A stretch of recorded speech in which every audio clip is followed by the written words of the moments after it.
I spent the whole afternoon baking Julian's favorite lasagna and setting the table with extra care.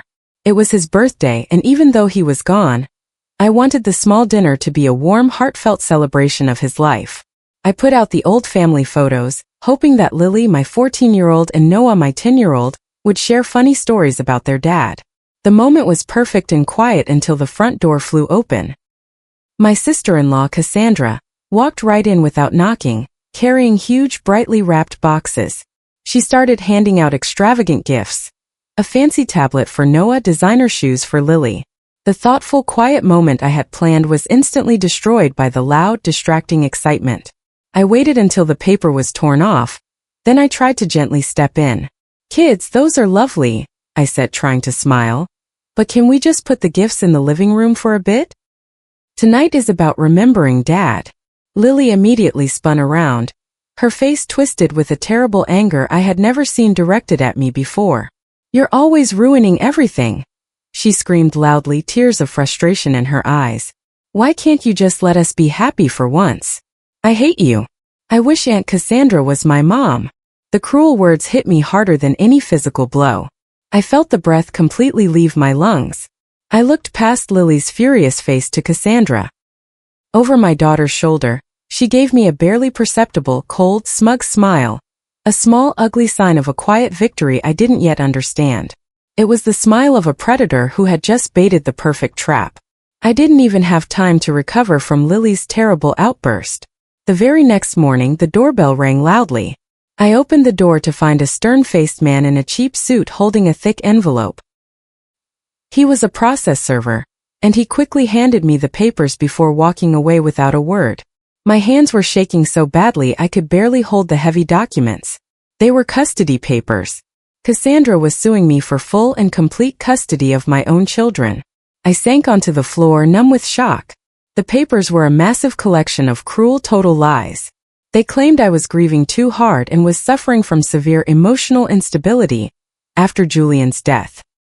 They also claimed I was financially incompetent, unfit to manage the kids' money or our home. The worst part was the evidence. Cassandra had gotten affidavits, sworn terrible statements, from my own mother-in-law Althea supporting her entire case. Althea was saying I was a terrible mother. The legal language was cold and cruel, tearing apart every aspect of my life. The final lines of the document, printed in bold, claimed I was a flight risk who was incapable of providing a stable home for my children. The papers felt like a huge physical bomb that had just exploded in my small, quiet life. I knew then that this was not a simple family disagreement. It was a huge, cruel battle for my entire existence. I spent an hour completely crying in the shower, letting the water wash away the shock, before I finally realized that tears would not help me win this massive, brutal fight. I needed a plan. I needed a warrior. I immediately called Julian's oldest and most trusted friend, Barnaby. Barnaby wasn't a lawyer. He was a former, sharp police officer who now ran a very successful, highly effective private investigator agency. His voice on the phone was immediately calm and completely professional, which was exactly what I desperately needed. I told him every single detail, the custody papers, Cassandra's smug smile, and Althea's terrible betrayal. He didn't offer any simple pity or soft words. He simply offered a cold, hard strategic plan. "They're playing dirty, Em," he said firmly. "We can't respond with simple emotions or simple truth. We need hard, cold, undeniable evidence to stop them, and we need it fast." I immediately hired him on the spot. He started working instantly, before we even hung up the phone. He told me he would start digging deep into Cassandra's hidden life, her finances, and every single thing she had done in the last 5 years. Before he ended the call, he gave me a final, important warning. "Cassandra doesn't just want your kids, Emily. There's something much, much bigger. People like her always have a huge, hidden, powerful motive that we need to find." The quiet manipulation quickly became an open, terrible war. Cassandra was now constantly using clever alienation tactics to completely turn my children's hearts against me. I discovered her newest, cruelest trick when I saw Lily flash a brand new, expensive smartphone. A model I had told Lily we absolutely could not afford. Cassandra was not only providing the phone, She was paying Lily a huge lavish allowance that made my simple weekly budget look completely pathetic. All of their communication was conducted through an encrypted app that Lily quickly locked with a complicated password, making it impossible for me to monitor what terrible things Cassandra was telling her. I felt completely cut off from my own daughter. The most painful discovery came a few days later. I found a small, hastily written note from Noah hidden under his baseball cap. It was written in a shaky, small hand. "Aunt Cass says you might send us away because we cost too much money. Is it true?" My heart completely twisted with raw agony. Cassandra was intentionally filling my innocent son's head with terrible fear and cruel lies about my ability to love and care for them. She was using my children as simple weapons in her terrible, greedy war. I now knew I was fighting for their love, their trust, and their complete security. Cassandra immediately delivered her next, massive blow by hitting me directly in my financial security. She knew that Julian had left an estate that required co-management between us until the children were much older. This gave her powerful, immediate access to the accounts meant for the household and for the kids' daily expenses. Without warning or reason, she immediately froze the joint bank account. I received a cold, formal letter from her lawyer, saying she was acting to protect the children's inheritance from reckless, emotional spending by me. I felt the financial squeeze instantly. I couldn't pay the internet bill, and the school sent a note home about a field trip fee I couldn't cover. The most humiliating moment came when I took Lily and Noah to the grocery store for simple milk and bread. My debit card was immediately declined. The cashier shook her head, and the loud beep of the machine announcing the failure echoed throughout the quiet store. My children watched, their small faces turning red with shame and embarrassment. Lily looked down at the floor, refusing to meet my eyes. The feeling of humiliation and helplessness in front of my own children was absolutely crushing. Cassandra had used money to break my dignity and my trust. The entire legal process immediately forced me into horrible, degrading, supervised visitation sessions at Cassandra's house, which always felt too perfect and too clean. During one of these visits, Cassandra came over and gave me a quick, fake hug before going to the kitchen for snacks. The entire hug felt strange, too tight and too quick. Later, a very serious, professional social worker came for an unscheduled, important visit. As we sat talking, Cassandra suddenly shrieked loudly, "Oh my God, what is this?" She quickly reached into my large handbag and pulled out a small, clear baggie. Inside was a single prescription sedative pill. She immediately held it up for the social worker to see, her eyes wide with fake shock. "Emily, you need help. You can't be taking these and caring for the children." The entire scene was a total lie. She had completely planted the pill in my purse during the fake hug. The social worker was visibly shaken. Her subsequent report completely turned the case damningly against me, painting me as a dangerously unstable mother who might be abusing prescription drugs. The system was now completely against me, all because of one single, planted pill and Cassandra's perfect acting. The crushing guilt and pressure of the custody fight felt absolutely overwhelming. But then, a crucial crack appeared in Cassandra's perfect plan. My sweet son Noah completely missed me and was becoming increasingly scared of his aunt's cold behavior. He secretly used his friend's phone to call me when Cassandra was outside. His voice was an urgent, shaky whisper on the phone. "Mom," he said quickly, "Aunt Cass has a secret office in her house. She told us we can never, ever go into it. She even keeps the door locked when she's home." I knew Cassandra was an interior designer and had a small studio, but locking it from the children was completely strange. I hung up the phone and immediately called Barnaby. I told him about Noah's small, important detail. Barnaby's voice immediately grew cold and calculating. "That's our NM," he said firmly. "That's where the motive is hidden. That's where the documents are. We need to see what is in that room tonight. We are going in, no matter what risks we have to take." That single, secret room was now the complete focus of my entire, desperate life. Barnaby did not waste a single second. He immediately contacted his old, reliable sources in the city planning department and quickly got the exact blueprints for Cassandra's house.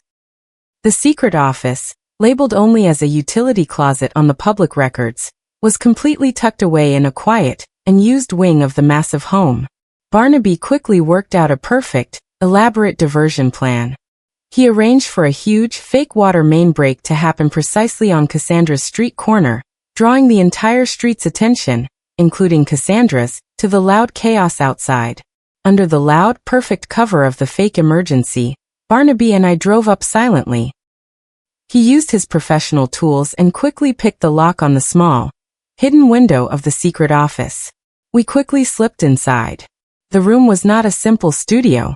It was a cold, organized command center, with a massive whiteboard covered in cryptic names and numbers.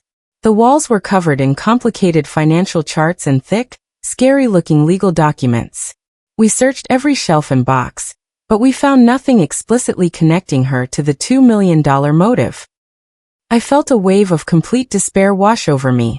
We were both completely frustrated and about to leave, thinking the break-in had been a failure. Barnaby was already back at the window, ready to climb out and disappear into the night.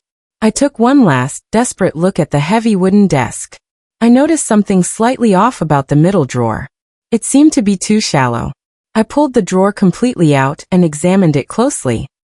I noticed a small, almost invisible latch hidden near the back corner. I immediately pressed it hard, and a section of the drawer's bottom immediately dropped down, revealing a small, secret compartment. My heart started beating so fast it felt like a drum in my chest. Inside the secret compartment was a single, smooth, completely unlabeled USB drive. It was small, silver, and it was the key we had been desperately searching for. We quickly grabbed the drive and moved as fast as we could. We didn't know what data it held, but we felt a powerful, powerful hope. Our minds were completely racing with the possibilities. We knew this little drive held the entire answer to Cassandra's terrible, hidden motive. It was the only thing that could completely save my children and my life. We immediately rushed back to Barnaby's secure, hidden office, not stopping for anything. We quickly plugged the unlabeled USB drive into his professional, clean computer. The single file on the drive was a copy of a massive, extremely important document.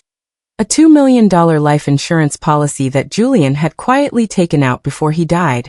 I vaguely remembered him mentioning it years ago, but I had completely forgotten the details. The policy clearly named Lily and Noah as the sole beneficiaries. The entire sum was placed into a special, protected, locked trust fund. Then, we saw the crucial clause. Barnaby read the terms out loud, his voice flat with shock. The document stated that the legal guardian of the children would have powerful, complete control over the trust's disbursements, the money flow, until the children reached the age of 18. The motive hit me like a powerful punch in the gut. Cassandra didn't want my children's love. She wanted their massive $2 million inheritance. The entire custody battle was nothing more than a desperate, cold-hearted, greedy financial grab for cash. The $2 million trust was the huge prize, but we still urgently needed to prove why Cassandra was so desperate to get her hands on the money now. Barnaby immediately called in his friend, Daniel, a brilliant forensic accountant. We gave Daniel the secret charts and spreadsheets we had quickly copied from Cassandra's office. Within hours, Daniel had found the smoking gun. He discovered that Cassandra was living a huge lie. She was not the wealthy woman she constantly pretended to be. She was completely sinking under massive, personal debt. Daniel found that she had been systematically embezzling, stealing, almost $500,000 from her own small interior design firm over the last few years. She had used the stolen money to fund her entire expensive lifestyle, and now the money was gone. Daniel pointed out the single, most crucial date on the calendar. Her firm's major annual audit was scheduled in exactly 2 months. She was completely desperate for cash. A huge, immediate sum. To quickly cover the massive theft before the auditors found the huge hole in her books and sent her to prison. The picture was now completely and tragically clear. I immediately knew I had to go to my mother-in-law, Althea. She was the weak link in Cassandra's chain of lies. I met her at a quiet, neutral coffee shop. I showed her the cold, hard evidence of Cassandra's massive debt, and her entire plan to embezzle $500,000. Althea's face immediately went white with shock and shame. She quietly confessed, her voice shaking badly. that Cassandra had completely promised her a huge cut of the life insurance money to completely secure her own comfortable retirement, and to buy her silence. Althea thought she was only helping herself and her daughter. Now she realized she was an accomplice in a huge, cruel financial crime against her own grandchildren. Horrified by her daughter's cold, absolute ruthlessness, Althea agreed to recant her initial affidavit and side with me completely. But she was truly terrified. "Cassandra will completely destroy you if she finds out I told you this, Emily," she whispered fearfully. "She is truly capable of anything." Althea was consumed by a huge, powerful wave of guilt. She wanted to completely redeem herself and make things right. She agreed to meet Cassandra one last time. She carefully hid a small, sensitive recording device inside her purse. She led the conversation around to the custody case and the life insurance trust. Cassandra, completely arrogant and feeling completely secure in her powerful position, openly revealed her true, ugly intentions on the tape. "Once I have complete control of that trust, the kids can go to boarding school for all I care," Cassandra stated coldly, her voice completely flat and unloving. "I just urgently need the money to cover this little business problem before the audit." The recording completely captured the full confession, Cassandra's absolute, pure greed and her utter contempt for my sweet children. Althea immediately handed the powerful recording to me. I held the small device tightly in my hand. It was the complete, final, undeniable proof of Cassandra's entire monstrous plot. Barnaby was absolutely brilliant and completely ruthless. He knew we needed written proof of Cassandra's financial intentions. He immediately created a perfect, completely realistic fake email that looked exactly like it came from her auditing firm. The email was designed to cause pure, immediate panic. It asked for an urgent preliminary meeting because of some discrepancies found in her records. Cassandra completely panicked, falling for the clever trap instantly. She immediately emailed her secret, offshore bank manager. In the long, frantic email, she completely detailed her entire plan to immediately transfer a large sum from the future guardianship funds to quickly cover the massive hole in her company's books. Barnaby intercepted the email easily. We now had a huge written smoking gun, undeniable, digital proof of her absolute financial fraud and her desperate intent to use the children's money for her own criminal escape. Cassandra, feeling the pressure from the custody battle and her failing business, became completely suspicious and desperate. She launched one last, vicious personal attack. She immediately staged an emotional intervention for Lily. Weeping loudly, she told my poor daughter a terrible lie. That I was completely unstable, so sick that I was making up terrible stories about her to completely keep Lily and Noah away. The manipulation worked perfectly on my confused, sensitive teenager. Later that night, I received a small, sharp text message from Lily's secret phone. It read, "Stop lying about Aunt Cassandra. I never want to see you again." The pain was sharp and deep, but I knew I couldn't stop. I was fighting for their future, even if they completely hated me in that moment. The betrayal only fueled my cold, powerful resolve. I would not let temporary heartache stop me from winning the entire war. The day of the crucial, next court hearing arrived quickly. Cassandra's lawyer, Mr. Davies, confidently presented his final, public evidence. He brought up the terrible incident with the planted pills, emphasizing the negative social worker's report. Then he delivered the most personal, painful blow. He read Lily's cruel text message out loud to the entire courtroom, presenting it as complete proof of my instability and the children's powerful wishes to stay with their aunt. I sat there, completely silent, taking the brutal, public humiliation. The stern judge looked directly at me with a skeptical, cold gaze. She quickly scheduled the final custody hearing for exactly 1 week later. My lawyer looked completely worried. It was clear we were losing the battle of public perception. I knew that in 1 week, I would either completely lose my children forever or completely destroy Cassandra's entire life. There was no simple middle ground left for me. Barnaby delivered the final, most shocking piece of the whole puzzle. He found a strange, hidden detail in Julian's life insurance policy, a suicide clause. If Julian had taken his own life, the entire $2 million policy would be completely invalidated.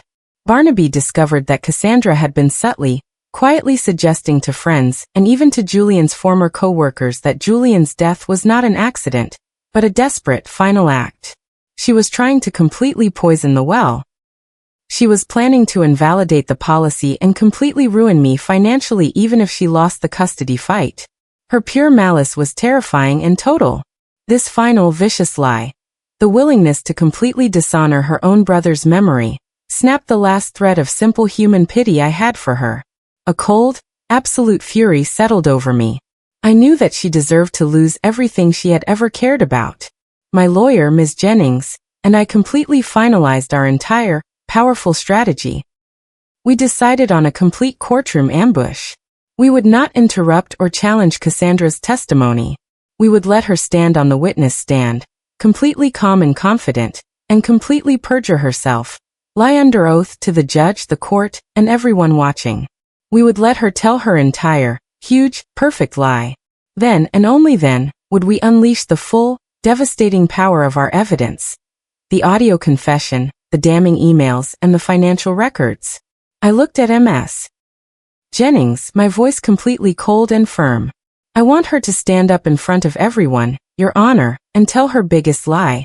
I instructed her clearly. I want her to feel completely safe and completely sure of her victory. Then, I am going to watch her entire world burn down completely. The strategy was set, and the final, absolute reckoning was just 1 week away. The day of the final hearing felt heavy with quiet tension. Cassandra took the stand first. She was perfectly dressed, completely composed, and looked like a picture of grace and innocence. She spun a long, tearful, tragic tale of a loving aunt trying desperately to protect her late brother's children from their emotionally fragile mother. She spoke beautifully, her voice full of carefully rehearsed emotion. I watched her, completely silent, letting her tell her entire, perfect, huge lie. The judge seemed to completely believe her sad story. Then Cassandra looked straight at the judge and, with absolute confidence and a clear voice, she stated under oath, "I have no financial motive here whatsoever, Your Honor. My only concern is the children's simple safety and their complete well-being." The huge, perfect lie hung in the silent courtroom, completely unchallenged. She thought she had won. My lawyer, Ms. Jennings, began her cross-examination of Cassandra. She started very, very softly, asking simple, easy questions. She expertly got Cassandra to repeatedly and confidently confirm her lies. "You rely only on your successful interior design firm for your income?" Ms. Jennings asked gently. "Only my firm," Cassandra confirmed easily. "You have no need for or interest in the children's trust funds?" "Absolutely none," Cassandra insisted, her voice calm and strong. She was completely arrogant and completely sure of her own superior acting ability. The judge was clearly growing impatient with Ms. Jennings' slow questioning, whispering something to her clerk. It looked terrible for me. But Ms. Jennings was simply building the perfect foundation of lies. She was letting Cassandra become completely comfortable and completely trusting, before pulling the entire rug out from under her. The tension in my chest was almost unbearable. The time for simple, gentle questions was instantly over. Ms. Jennings walked slowly to the large document projector. "Your Honor," she said, her voice now hard and clear, "we believe the petitioner is lying under oath." The entire courtroom immediately fell silent. Ms. Jennings immediately played the first recorded conversation between Cassandra and Althea. Cassandra's cold, self-absorbed voice immediately filled the room. "Once I have complete control of that trust, the kids can go to boarding school for all I care. I just need the money to fix my little problem." The entire courtroom completely erupted in gasps and shocked whispers. Cassandra's face immediately went completely white, her composure shattering instantly. The judge pounded her gavel loudly, calling for immediate order. Cassandra tried to speak, but only an awful sound came out. The mask was completely gone, and the entire cruel truth was now exposed. Before Cassandra could even stammer an explanation, Ms. Jennings delivered the next, massive blow.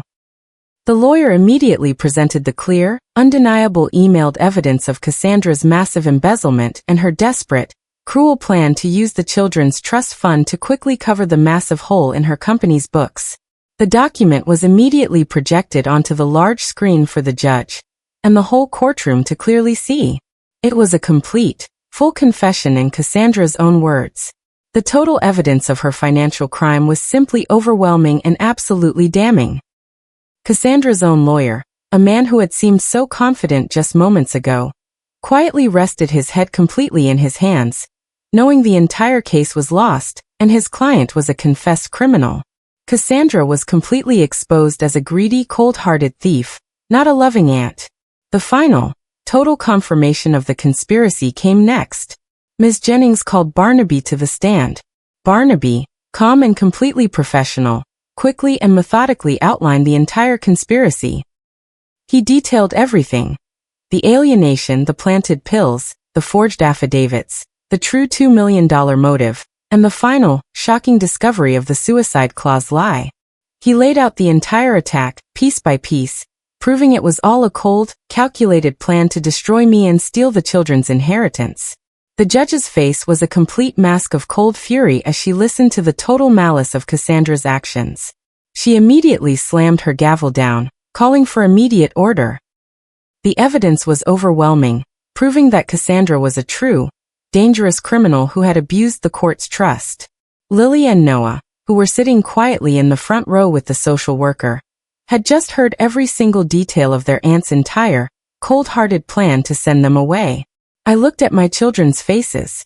Their expressions completely shifted from simple confusion to dawning, terrible horror and betrayal. The reality of Cassandra's selfishness hit them fully and completely. They realized that their aunt had only been using them as small pawns to get to the massive money. The emotional realization was immediate and total. Lily burst into loud, heartbroken tears, completely burying her face in the social worker's shoulder. Seeing that pain, that moment of true, complete awakening for my daughter, was the final, hard confirmation that I had done the absolute right thing by fighting this terrible war to the absolute end. The weight of the absolute, undeniable evidence and the total failure of her wicked conspiracy finally broke Cassandra completely. She immediately had a loud, terrifying meltdown on the stand. She started screaming loudly, tears and mascara streaming down her face. She shrieked that I didn't deserve Julian or the money. She screamed that I was too weak, and that she was the only strong one. The judge immediately ordered the courtroom silenced. She quickly held Cassandra in contempt of court for her terrible behavior, and immediately ordered the bailiff to remand her into custody. As the bailiff physically pulled her away, Cassandra screamed one last time, completely defeated. She was dragged out of the courtroom, her beautiful, expensive suit wrinkled, her entire world completely and utterly ruined forever. The judge returned after a short recess. Her ruling was absolute, final, and completely clear. She immediately dismissed the custody case with prejudice, which meant Cassandra could never bring the matter up again. She immediately restored full and sole custody to me, Emily. The judge also granted a permanent, strict restraining order against Cassandra. I stood there, completely numb, as the magnitude of my victory sank in. As Cassandra was finally led away, she snarled at me, "This isn't over." I didn't say a word back. I knew that for her, it might not be over, but for me and my children, the terrible war had finally, truly ended. I immediately walked out into the quiet, long courthouse hallway. Lily and Noah saw me and immediately ran to me, sobbing loudly. They clung to me, desperate for my comfort. There were no more cruel, angry words, only raw, honest sorrow and complete apology. We had a long, emotional reunion right there. I held them tightly, kissing their heads and telling them over and over that I loved them.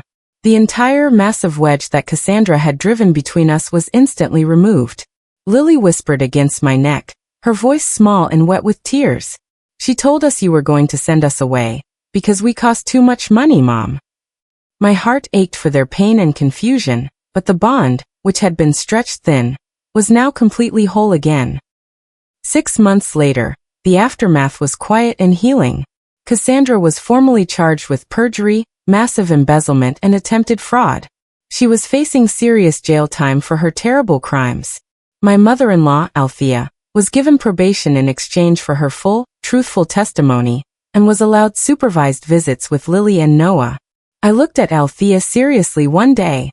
You have to earn their trust back completely, Althea, I told her honestly.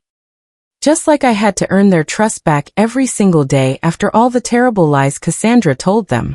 It will take a long, long time, but it is necessary for their peace and for our family to heal completely.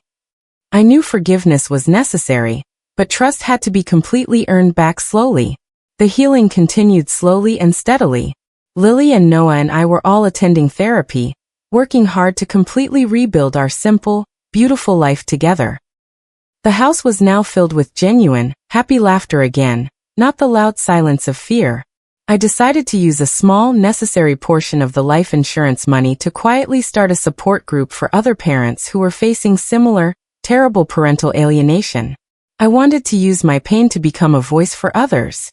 One evening, as we were having our first true, happy family game night in months, the doorbell rang. It was Barnaby. He walked in carrying a massive box of pizza and a bright, true smile. He had become a true, trusted friend and a powerful, essential part of our small, happy new family unit. I walked Noah to his room and gently tucked him into bed. He looked up at me with his big, trusting eyes, the simple fear finally gone. "Mom, are we safe now?" he asked softly, still needing that complete reassurance. I smiled warmly, feeling the complete, powerful weight of our victory and our unbreakable bond. I kissed his forehead and whispered, my voice completely steady and full of absolute love. "We are more than safe, baby," I promised him. "We are a team now. And no one is ever going to break our team again. Never." The entire story ended not with simple, cheap gloating over Cassandra's complete ruin, but with the quiet, powerful image of a strong family, completely united, and completely unbreakable after surviving a brutal, terrible war.